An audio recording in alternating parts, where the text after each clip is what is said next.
Welcome to our channel. Today we how to configure GanttPRO for project timeline planning step by step clearly. Open GanttPRO in your web browser. Log into your account or create a new one if necessary.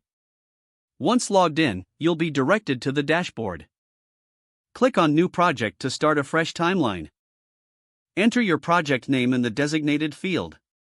Set the project start date by selecting the calendar icon.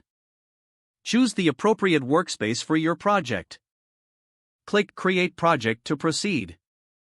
Familiarize yourself with the layout of GanttPRO.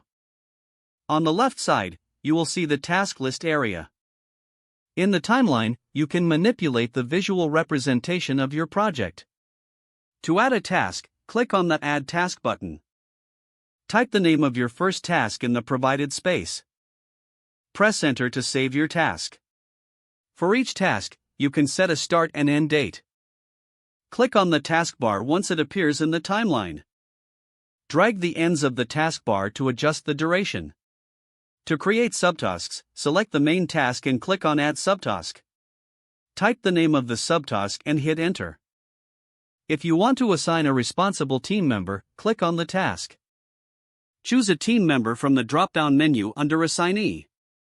You can also set task dependencies by clicking on the taskbar. Drag from the end of one task to the start of another to establish a link. Modify task colors by clicking the color icon next to the task name. In the Settings menu, customize project details further as needed.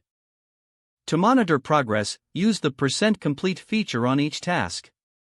Regularly update tasks as work progresses by clicking on them. Review the overall timeline to ensure it aligns with your project goals. Once your project is configured, remember to save your changes. Now you're ready to start planning your project effectively with GanttPRO. Don't forget to like this video and subscribe to our channel for more step-by-step tech guides.